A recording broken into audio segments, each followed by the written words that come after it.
Thanks for watching the Social Work Scrapbook. This is a little YouTube channel specifically for new social workers and prospective social workers that may be interning in the BSW, MSW, and even LCSW.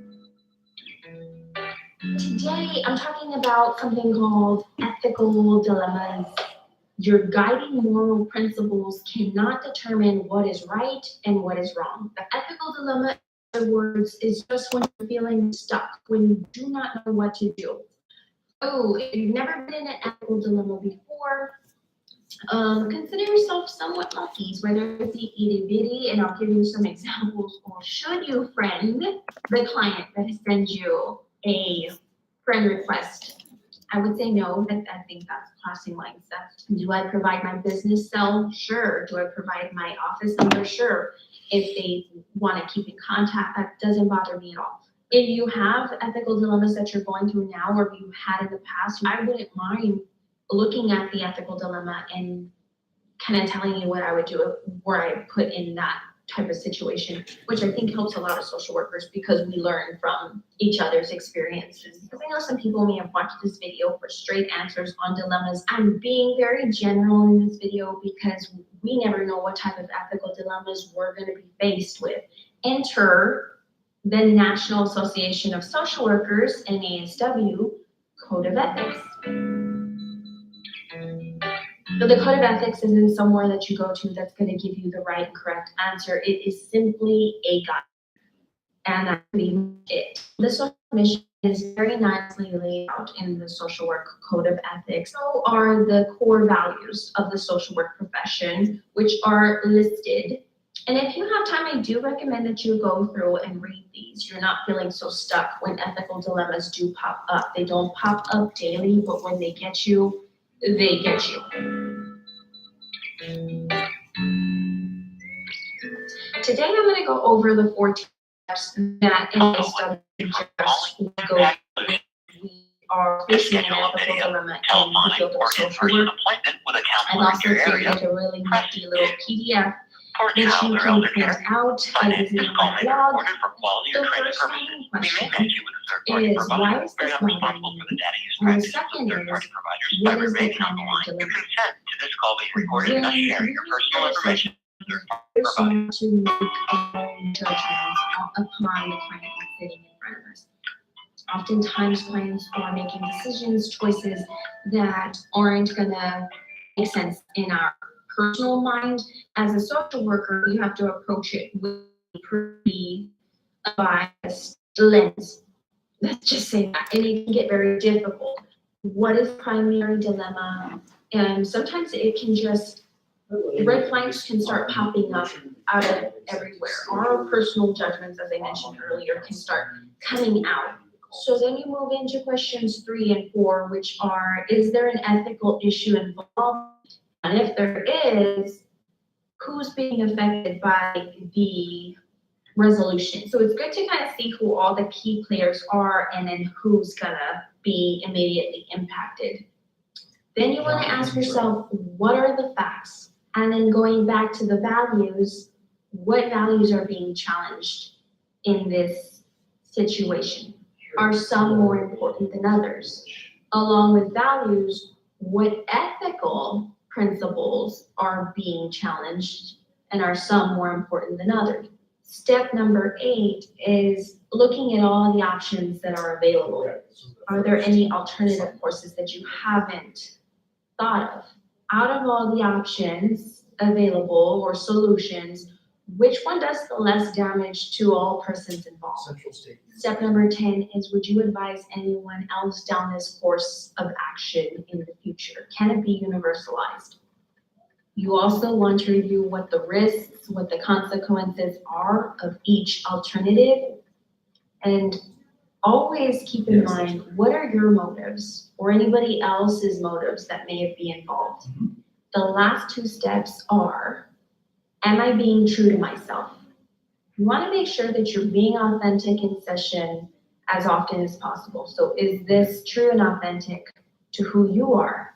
And then your very last step is getting down to the nitty gritty. What's your decision? In light of all the previous steps, The last step is to make your decision, and hopefully by weighing the other 13 steps, we're at a decision that makes sense to us. And I would recommend getting supervision, talking to colleagues about the situation as well.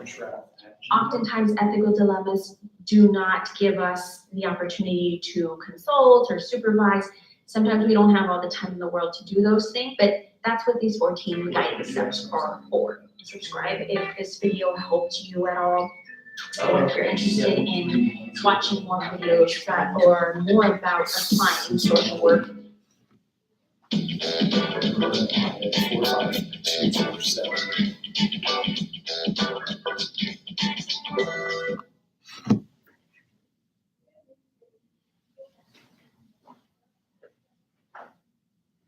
June 19th, 1978.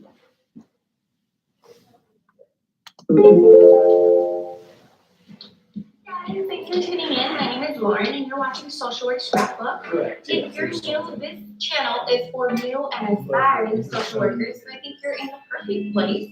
And today I'm talking about clinical note-taking. Throughout the video, I will give you a brief hypothetical scenario and a sample of how each note would be written. Note-taking is very, very important. And I think sometimes we can get locked into kind of a free-form note-taking where you're jotting down what's happening, but there really isn't any structure to your note. That can throw a wrench into how much you're getting done, and it can almost make you feel stuck. So today I'm going to describe 4 of the most common ways to take a clinical note. I'm going to start with my most preferred method, and that's called the SOAP note. To walk you through a SOAP note, the S stands for subjective. So you basically write a sentence on what the client reports in session. So for mine, I put reports suicidal ideation, period. You can also provide personal history or any other information you gathered there. The O is going to stand for objective. These are factual things that you saw in session. And so what I saw were scratches and cuts visible on the wrist. The A is your clinical assessment. So A stands for assessment, and you basically put together your subjective and objective, and then you come up with what you think is really happening. So client is at risk of suicide, and then P is your plan. The next method is very similar to the SOAP note method, and it's commonly referred to as the DAP note. DAP stands for data assessment / response and plan. So data in this format is going to include both subjective and objective. They're both crammed in there under my data. And then my assessment / response is going to include my clinical impressions. So what I believe is happening. And then the last letter is P, stands for plan. So this is what you plan on doing or any revisions you've made to your original treatment plan. Basic SID note. The basic SID note is a little lengthy, but it is very true to social work. So you start with the behavior and whatever you see your client doing or not doing. A is going to be their affect or their mood. S is going to be any sensation. So this includes the 5 senses and any stimuli in that respect. I is your imagery, any fantasies, flashbacks. C is going to be their self-talk or their personal narrative. S is going to be their spiritual or religious state and whether, that has any impact on what's going on in the session. I is going to be interpersonal, their level of social skills. And then D is the drug or biological, which is very helpful information to have. The most recent type of note format is the Gilman-HIPAA progress note. Using the same example, the Gilman-HIPAA is closest to a free-form note that I found. You do need to record your start and end time of your session that begins your note, and then your treatment modality is also at the top of your note. So I use solution-based approach with this same client. And then you want to show what you're seeing in the session as well as their functional status. So how well they're adjusting or coping with their issues at hand, any possible diagnosis, and then your follow-up plan. So those were the 4 common types of clinical note-taking and a way to structure them. You will slowly find which one you prefer best each note is organized in a certain way that helps you to see the client progression. They give you a really great snapshot of each session so that when you're kind of feeling stuck, you can look back through these little snapshots and see what's been working, what's not been working, and then where you can go from there. If the context of goal taking doesn't seem to fit, or you just feel it's not right, it's not something that I'm comfortable with, by all means, stick with your free form note taking. You can watch my next video, which is going to be on how to structure your own free form note so that you're not missing any pieces in your own snapshot of your sessions with your clients. Stay tuned for that video. Thank you for being social workers, and thanks for watching. See you soon.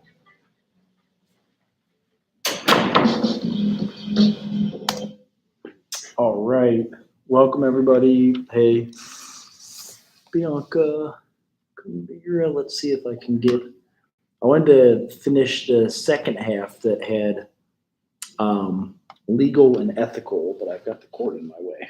So, a quick video on ethics. I always like that particular YouTube channel because they practice, and you don't always find folks who practice anymore. So that was exciting that there is a practitioner in the field. She's doing YouTube videos. So this is our quotes from Wednesday's class. And different people you can look up. So the Association of Group Work, that's like training group workers. Sometimes,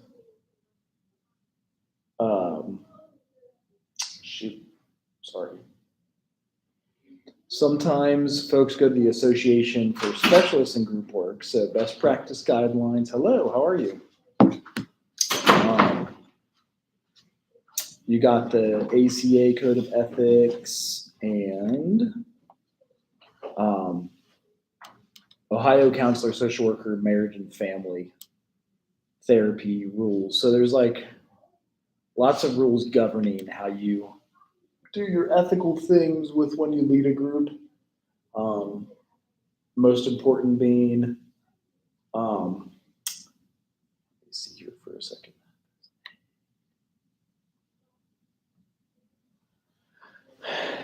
Today is multicultural issues. Today is multicultural issues. So, how are you doing? How are you doing? You hanging in there? You got other classes blowing you up in any way? Yeah.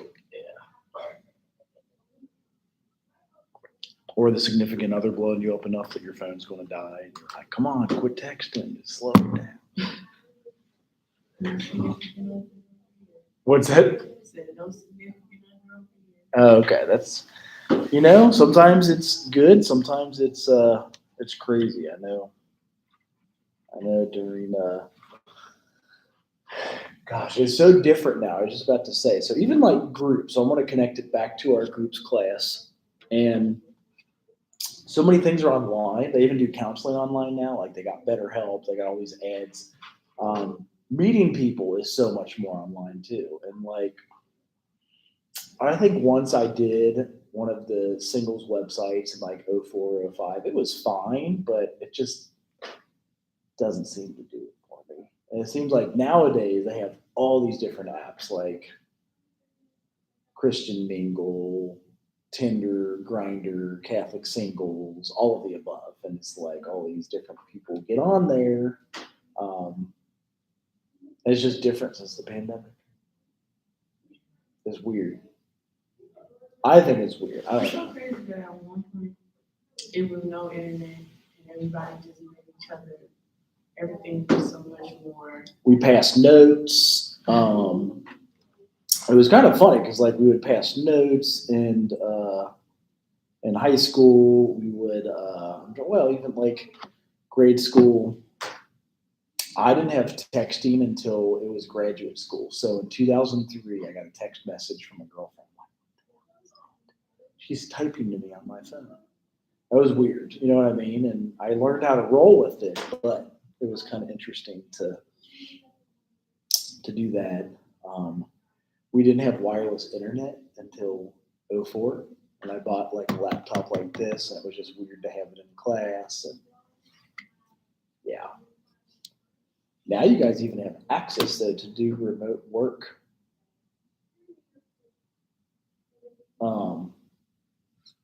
And you can like write your notes from home, like you go do a home visit, things of that nature. Your agency will train you. So multicultural stuff. So here we've got, by the end of the week, which that is today, you should be able to identify multicultural issues related to group work. It says asses, but it should say assess one's own awareness. I think it's spelled wrong. Assess one's own awareness and understanding of cultural values and competence and comfort for multicultural considerations in group work. And so, like I said, a lot of your agencies will train you. Like when I worked at Claremont Recovery Center, 80% of the population was Appalachian. So they trained me with like Appalachia. That's why I was showing some of the videos about Appalachia and about those different places. So here's all the places you see diversity. It exists in race and ethnicity and language and culture and gender. For example, at St. Leo's Church, our food pantry, we have 3 to 5 languages spoken. Kirundi, Swahili, Spanish, English, and something else. Also, socioeconomic diversity, like poverty, you might see different folks, especially in addictions group. You can see rich people and poor people going to the same AA meeting. Were you able to find an AA meeting for your group observation yet? Okay. AA.org, that's all you got to go to. I just go there and just join. You just observe an hour meeting. If you'd rather go in person, you can just look up AA in Xenia and go to a meeting in person, as long as it's an open group. I know, because it said that the sheet was at the end of the syllabus. Correct. I just go to the sheet at the end of the syllabus and then go on the AA online and I just fill it out. Well, right, yeah. So the questions are at the end of the syllabus, and you would just answer the questions as they go through. It asks about the group and your experience with the group and what it looked like the leader did in the group and how you think the participants were in the group. Just so you can gain an understanding of like what a group led looks like. Have you been in a group before ever in like even summer camp or, okay. So you kind of have an idea what that would look like. Uh-huh.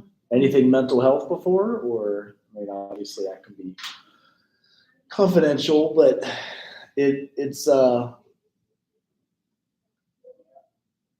self-esteem group, trauma group, addiction group. There's like so many lists you can go on forever. So you could do AA meetings or Al-Anon either in person or online, and it is just a quick search on the internet. So like you search, like if you want online, you search online AA meetings. It's probably through AA.org. And if you want in-person meetings, you just search like find an Al-Anon group near me or find an AA group near me. It'll ask for your zip.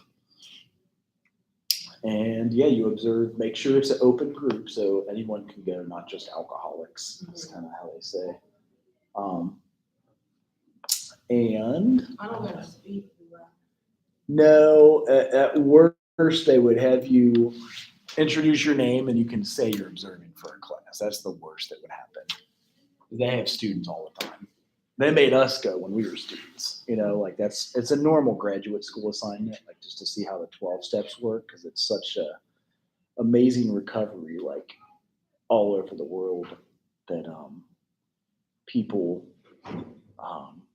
want to know how the 12 steps do and work and all that, because it heals a lot. Do you know anybody that do the 12 steps or go to AA or go to Al-Anon, friends or family, or okay? There's a lot. I guess I'll just say that there's like meetings in 100 countries. Cincinnati has 100 meetings a week in person, so there's that many AA meetings. Maybe only like 10 or 20 are closed meetings, and the rest are open for anyone to go to. So other diversity things you'll see: sexual orientation, religion, ableism's a good one. Is, you know, handicap accessible groups. and a few more. So working effectively with diverse populations. The key is defining which culture you may have and acknowledging it. It might even be like adolescence. That's the actual culture. So like teenage boys or teenage girls, and that's why we lead the groups in girls circle. That's mostly for 13 and 19-year-olds. So there's different things you would modify in the group, theories and techniques, and then developing the group. Like sometimes you change throughout leading your group. You do different things to change, and that's part of the group. So defining and acknowledging culture. So culture encompasses values, beliefs, and behaviors shared by a group of people, broadly defined.